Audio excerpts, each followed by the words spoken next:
ಡಿಟಿಒ ಎದುರಿಗೆ ಚಾಲಕ ಮತ್ತೆ ನಿರ್ವಾಹಕ ಕಣ್ಣೀರಿಟ್ಟಿರುವ ಘಟನೆ ನಡೆದಿದೆ. ರಾಯಚೂರಿನ ಕೇಂದ್ರೀಯ ಬಸ್ ನಿಲ್ದಾಣದ ಬಳಿ ಈ ರೀತಿ ಹೈಡ್ರಾಮಾ ನಡೆದಿರುವುದು.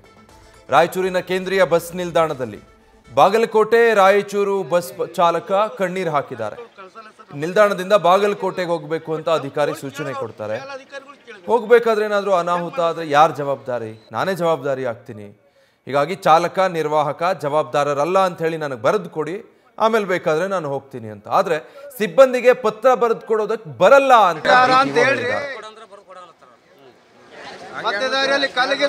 ಹೀಗೆ ಕಣ್ಣೀರಿಟ್ಟ ಸಿಬ್ಬಂದಿಯನ್ನ ನಮ್ಮ ಪ್ರತಿನಿಧಿ ಶ್ರೀಕಾಂತ್ ಮಾತಾಡಿಸಿದ್ದಾರೆ. ಅವ್ರು ಏನ್ ಹೇಳ್ಕೊಂಡಿದ್ದಾರೆ ನೋಡಿ.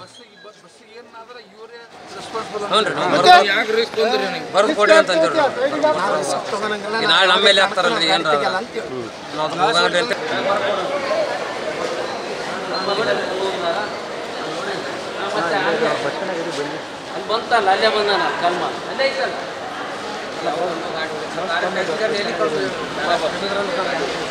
ನೋಡೋಣ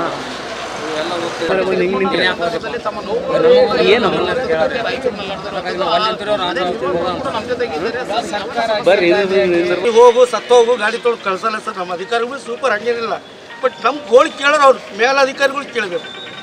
ಹೆಂಗೆ ಮಾಡೋದು ಸರ್ ಈಗ ಹೇಳ್ರಿ? ಕೊಟ್ಟು ಬರೋಂಗಿಲ್ಲ. ನಮ್ಮ ಸಮಸ್ಯೆ ಗೊತ್ತಾರ. ನಾ 22 ವರ್ಷ ಸರ್ವಿಸ್ ಮಾಡಿದ್ದೀನಿ ಸರ್. ನಮ್ಮ ಗೋಳು ಕೇಳೋರು ಯಾರು? ನಮ್ಮ ಆಫೀಸರ್ ಹೇಳ್ತಾರೆ ಹೋಗ್ಲೇಬೇಕು ಅಂತ ಹೇಳ್ರಿ. ಮತ್ತೆ ದಾರಿಯಲ್ಲಿ ಕಾಲಿಗೆ ತಗೊಂಡು ಹೊಡೋರು ಯಾರು ಹೊಣೆಗಾರ? ಮಾತಾಡಿ ಕತ್ತರಿಸಿ ಬಸ್ ಏನಾದ್ರೆ ಇವರೇ ಬರ್ಕೊಡಿ ಅಂತ ನಮ್ಮೇಲೆ ಆಗ್ತಾರಲ್ರಿ ಏನ್ರ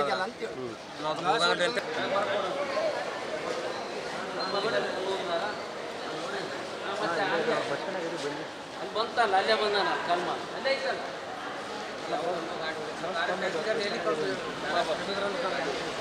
ನೋಡೋಣ. ಗಾಗಿ ಆಗ್ರಹಿಸಿ ಇಂದು ರಾಜ್ಯಾದ್ಯಂತ ಕೆಎಸ್ಆರ್ಟಿಸಿ ನೌಕರರು ಒಂದು ಪ್ರತಿಭಟನೆಯನ್ನ ಕರೆದಿದ್ದಾರೆ. ಇದಕ್ಕೆ ಸಂಬಂಧಪಟ್ಟಂತೆ ಸಾಕಷ್ಟು ಅವಾಂತರಗಳು ಸೃಷ್ಟಿ ಆಗ್ತಾ ಇದೆ. ಬಸ್ಗಳಿಲ್ಲದೆ ಪ್ರಯಾಣಿಕರು ಪರದಾಡುವಂತಹ ಪರಿಸ್ಥಿತಿ ಉದ್ಭವ ಆಗಿದೆ. ಇದು ಒಂದು ಕಡೆ ಪರಿಸ್ಥಿತಿ ಇದ್ದರೆ, ಇನ್ನೊಂದು ಕಡೆ ಬಸ್ಗಳನ್ನು ಬಸ್ ನಿಲ್ದಾಣಗಳಿಂದ ಆಚೆ ತೆಗಿಲಿಕ್ಕೂ ಸಹ ನಿರ್ವಾಹಕರು ಮತ್ತು ಚಾಲಕರು ಕಷ್ಟಪಡುವಂಥದ್ದು, ಭಯಪಡುವಂತಹ ಒಂದು ವಾತಾವರಣ ನಿರ್ಮಾಣ ಆಗಿದೆ. ನಮ್ಮ ಜೊತೆ ಚಂದ್ರಶೇಖರ್ ಅವರು ಇದ್ದಾರೆ, ಚಾಲಕರು. ಅವ್ರ ಹತ್ರ ಮಾತಾಡ್ಸೋಣ. ಸರಿ, ಬಸ್ ತೆಗಿಬೇಕು ಅಂದರೆ ಏನು ಸಮಸ್ಯೆ ಆಗ್ತದೆ ಸರ್? ಇವಾಗ ಬಸ್ ತೆಗಿಬೇಕಂದ್ರೆ ಮುಂದೆ ಏನಾರ ಸಮಸ್ಯೆ ಆದ್ರೆ ನಮಗೂ ಸಮಸ್ಯೆ ಅಲ್ರಿ. ಈಗ ಎಲ್ಲರೂ ಈಗ ಪಗಾರ ಹೆಚ್ಚಿಗೆ ಆಗಲಿ ಅಂತೇಳಿ ಎಲ್ಲರೂ ಬಂದ್ ಮಾಡ್ಯಾರ. ಈಗ ನಾವಾದ್ರೆ ನಮಗೆ ಏನಂತಾರೆ ಹೇಳಿ ಸರ್? ಯಾರ ಕಲ್ಲು ಹೋಗೋದ್ರೆ ಏನು ಮಾಡಕ್ಕೆ ಬರ್ತಾರೆ ನಾವು? ಅಂದ್ರೆ ಈಗ ಜನರಿಗಾರ ಹೋಗಿಲ್ಲ, ನಮಗಾರ ಹೋಗಿಲ್ಲ, ನಾವು ಅದಕ್ಕೆ ಏನಾದ್ರೂ ನಾವು ಹೊಣೆಗಾರಲ್ರಿ. ಹ್ಞೂ ರೀ, ಅದ್ರ ಸಂಬಂಧ ನಾವು ಅಲ್ಲಿ ಅಂತೀವ್ರಿ. ಅವ್ರು ಎಲ್ಲರೂ ಕೂಡಿ ಕೊಡೋದು ಕೊಟ್ಟರೆ ಹೋಗಿ ಬಿಡ್ತಾರಲ್ರಿ. ಎಲ್ಲರೂ ಕೊಡ್ತಾರೆ. ಯಾರೇನು ಮುದ್ದಾಮ ವೈಯಕ್ತಿಕವಾಗಿ ನಾವು ಬಂದ್ ಮಾಡ್ಬೇಕಂತ ಬಂದ್ ಮಾಡಲಿ. ಎಲ್ಲರಿಗೆ ದುಡ್ದದನ್ನು ಪಗಾರ ಹೆಚ್ಚಿಗೆ ಕೊಡ್ರಿ ಅಂತೇಳಿ ಬಂದ್ ಮಾಡತ್ತಾರೆ ಸರ್. ಮತ್ತೇನಿಲ್ಲ ರೀ. ಈಗ ಯಾವ ರೀತಿಯಾಗಿ ರೆಸ್ಪಾನ್ಸ್ ಮಾಡ್ತಾ ಇದ್ದಾರೆ ಇಲ್ಲಿನ ಸಿಬ್ಬಂದಿಗಳು, ಆಫೀಸರ್ಸ್? ನಿಮಗೆ ಇಲ್ಲಿಗೆ ಏನಾದರೂ ಬರೆದು ಕೊಡ್ತೀರಾ ಅಥವಾ ಏನು ಕೇಳಿದ್ರಿ ನೀವು? ಏನು ಬರೆದು ಕೊಡಂತೀವ್ರಿ ಸರ್. ನಾವು ಏನು ಬರೆದು ಕೊಡಿ, ಏನು ಬರೆದು ಕೊಡಲ್ಲ ಹೋರಿ ಅಂತಾರೆ. ಹಂಗಾರು ಈಗ ಯಾರು ಬರೆದು ಕೊಡ್ತಾರೆ? ಅವ್ರಿಗೂ ನಾವು ತಪ್ಪನ್ನಾಗಲ್ರಿ. ಅವ್ರಿಗೆ ಮೇಲೆ ಅವ್ರು ಹೋಗೋ ಗಾಡಿ ಕಳಿಸ್ರಿ ಅಂತಾರೆ ಸರ್. ಈಗ ಅವರು ನಮ್ಗೆ ಕಳಿಸ್ತಾರೆ. ಈಗ ನಾವು ಹೆಂಗೆ ಹೋಗಕ್ಕೆ ಬರ್ತಾರೆ ಈಗ? ಹ್ಞೂ ರೀ, ಎಲ್ಲರೂ ಈಗ ನಾವು ಒಬ್ಬೊಬ್ಬರಿಗೋಸ್ಕರ ಮಾಡಿಲ್ಲ ರೀ, ಎಲ್ಲರಿಗೂ ಅನುಕೂಲ ಆಗಲಿ ಅಂತ ಬಂದ್ ಮಾಡಿರಿ ಸರ್. ನಾವು ಎಲ್ಲ ಕೆಲಸ ಮಾಡೋಕೆ ಬಂದೀವಿ, ಕೆಲಸಕ್ಕೆ ಹೋಗಿ ಅಲ್ಲಿ ಅನ್ನಂಗಲ್ಲ. ಅವ್ರು ಕೊಡೋದು ಒಂದು ಸ್ವಲ್ಪ ಹೆಚ್ಚಿಗೆ ಕೊಡ್ರಿ ಅಂತ ಎಲ್ಲರೂ ಬೇಡ ಆಗ್ತಾರೆ ಸರ್. ಮತ್ತೇನಿಲ್ಲ. ಹ್ಞೂ ರೀ, ಸಿದ್ದರಾಮಯ್ಯ ಅವರು ಮೊದಲು ಎಲೆಕ್ಷನ್ಗಿಂತ ಬಿಫೋರು ನಿಮ್ಗೆ ಆಶ್ವಾಸನೆ ಕೊಟ್ಟಿದ್ರು, ನಾನು ವೇತನ ಪರಿಷ್ಕರಣೆ ಮಾಡ್ತೀನಿ, ಹರಿಹರ್ಸ್ ಎಲ್ಲ ಕೊಡ್ತೀನಿ ಅಂತ ಹೇಳಿದ್ರು. ಅದಕ್ಕೆ ಸಂಬಂಧಪಟ್ಟಂಗೆ ಏನು ಹೇಳ್ತೀರಿ? ಅವರು ಕೊಡ್ತೀವಿ ಅಂತಾರೆ ಸರ್. ಅವರು ಮುಂದೆ ನೋಡೋಣ, ಮುಂದೆ ಮಾಡೋಣ ಅಂತಾರೆ ಸರ್. ಅವರು ಏನು ನಿರ್ಧಾರ ತೊಗೊಳಕ್ತಾ ಇರಲ್ಲ ಸರ್. ಅವ್ರ ಒಂದು ನಿರ್ಧಾರ ತೊಗೊಂಡು ಇಂಥದನ್ನು ಕೊಡ್ತೇವೆ ಮಾಡ್ರಿ ಅಂತ ಚಾಲು ಮಾಡಿದ್ರೆ ಎಲ್ಲರೂ ಹೋಗ್ತಾರಲ್ಲ ಸರ್. ಅವ್ರವ್ರು ಹೇಳ್ಬೇಕು ಒಂದು ಏನು ಮುಂದೆ ಮಾಡೋಣ, ಮುಂದೆ ಕೊಡೋಣ ಅಂತ ಹೇಳ್ತಾರೆ ಸರ್. ಅವರು ಕಣ್ಣೀರು ಆಗ್ತಾ ಇದ್ರಿ ಡಿ.ಟಿ. ಅವ್ರ ಮುಂದೆ ಎಲ್ಲ ಭಾಳ ಕಣ್ಣೀರು ಆಗ್ತಾ ಇದ್ರಿ, ಅಷ್ಟು ನೋವಾಗಿದೆ. ಮತ್ತು ಏನು ಡಿಪೋಗೆ ಬರ್ರಿ, ಹಂಗೆ ಮಾಡ್ತೇವೆ ಹಿಂಗೆ ಮಾಡ್ತೇವೆ ಅಂದ್ರೆ ಏನು ಮಾಡೋದು ಸರ್? ಅಲ್ಲಿ ನಿಂದ್ರಿಸಿ ಹೊಡಲ್ರಿ, ಇಲ್ಲಿ ನಿಂದ್ರಿಸಿ ಹೊಡಲ್ಲ. ಈ ದಾರಿ ಹ್ಞೂ ರೀ ಹೋರಿ ಅಂತಾರೆ, ಹೊರಗೆ ಔಟ್ ಮಾಡ್ತಾರೆ ಸರ್. ಮತ್ತು ಈಗ ಅವ್ರಿಗೆ ಹೊರಗೆ ಗಾಡಿ ಕಳಿಸ್ಬೇಕಂತ ಅವ್ರಿಗೆ ಇದು ರಿಸ್ಕ್ ಇರ್ತಾರೆ, ಕಳಿಸ್ತಾರೆ. ಹೋಗ್ತೀವಿ. ಇಲ್ಲಿ ಏನಾರು ಸಮಸ್ಯೆ ಆದ್ರೆ ಯಾರು ಹೇಳ್ರಿ? ಹ್ಞೂ, ಸಮಸ್ಯೆ ಆದ್ರೆ ಏನಾಗ್ತದೆ ಸರ್? ಬಸ್ಸಿಗೆ ಏನಾದರೂ ಅನಾಹುತ ಆಯಿತು, ನಿಮ್ಗೆ ಏನಾದರೂ ಅನಾಹುತ ಆದ್ರೆ ಏನು ಸಮಸ್ಯೆ? ಯಾರು ಕಲ್ಲುಗಿಲ್ಲಿ ಏನೋ ಬೆಂಕಿ ಹಚ್ಚಲಿ ಯಾರು ಬರ್ತಾರೆ ಸರ್? ನೀನು ಯಾಕೆ ಹೋದೆ ಅಂತೇಳಿ ನಮಗಾದ್ರು ಕೇಳ್ತಾರೆ ಇಲ್ಲ ಸರ್. ಸ್ಟ್ರೈಕ್ ಇದ್ದದ್ದು ಗೊತ್ತಿತ್ತು, ಯಾಕೆ ಹೋಗಿರಂತಾರೆ. ಅದಕ್ಕೆ ಲೇಟ್ ಆದ್ರೆ ಅಲ್ಲಿ ಇಲ್ಲ ಬಸ್ ಸ್ಟ್ಯಾಂಡ್ದಾಗ ಏನಾರು ತೀರ್ಮಾನ ತೊಗೊಂಡಿದ್ದ ಹೋಗ್ಬೇಕಂತೇಳಿ ಸೈಡ್ ಹಾಕಿವಿ ಸರ್. ಮತ್ತೇನಿಲ್ಲ ರೀ. ಹ್ಞೂ, ಬಸ್ಸನ್ನು ಸಹ ನಾವು ನೋಡ್ತಾ ಇರ್ಬೋದು. ಯಾಕೆಂತಂದರೆ ಬಸ್ ಹೋಗೋದ ಬೇಡ ಅನ್ನುವಂಥ ಒಂದು ತೀರ್ಮಾನ ಇನ್ನೂ ಆಗದೇ ಇರುವಂಥ ಕಾರಣದಿಂದಾಗಿ ಪ್ರಯಾಣಿಕರು ಸಹ ಬಸ್ಸಲ್ಲೇ ಇದ್ದಾರೆ.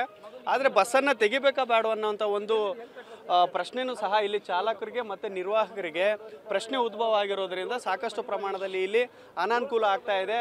ಚಾಲಕರು ಬೇರೆ ಬೇರೆ ಜಿಲ್ಲೆಯಿಂದ ಬಂದಿರ್ತಾರೆ. ಬಾಗಲಕೋಟೆ, ಶಿವಮೊಗ್ಗ ನಾವು ಬೆಳಗ್ಗೆಯಿಂದನೂ ಸಹ ನೋಡ್ತಾ ಇದ್ವಿ. ಚಾಲಕರು ಬಸ್ಸನ್ನು ತೆಗಿಲಿಕ್ಕೂ ಸಹ ಹಿಂದೇಟು ಆಗ್ತಾ ಇರುವಂಥದ್ದು. ಯಾವಾಗ ಏನು ಅವಘಡ ಆಗುತ್ತೋ, ಯಾವ್ಯಾವ ಜಿಲ್ಲೆಯಲ್ಲಿ ಯಾವ್ಯಾವ ರೀತಿಯಾದಂಥ ಪ್ರತಿಭಟನೆ ಮಾಡ್ತಾ ಇದ್ದಾರೋ, ಬಸ್ಸಿಗೆ ಕಲ್ಲಿಸೋದಾಗಿರ್ಬೋದು, ಬೆಂಕಿ ಹಚ್ಚೋದಾಗಿರ್ಬೋದು, ಈ ರೀತಿಯಾದಂತಹ ಅವಘಡಗಳಾದರೆ ನಾವೇನು ಮಾಡಬೇಕು ಅನ್ನೋಂಥ ಒಂದು ಪ್ರಶ್ನೆಯನ್ನು ಇಲ್ಲಿನ ಚಾಲಕರು ಮತ್ತು ನಿರ್ವಾಹಕರು ಹೇಳ್ತಾ ಇರುವಂತಹ ಒಂದು ಮಾತು. ಕ್ಯಾಮ್ರಾ ಪರ್ಸನ್ ಹನುಮಂತು ಜೊತೆ Srikanth Savuru, news first, Raichur. News first ನಿರ್ಭೀತಿಯಿಂದ ನಿಮ್ಮ ಪರವಾಗಿ.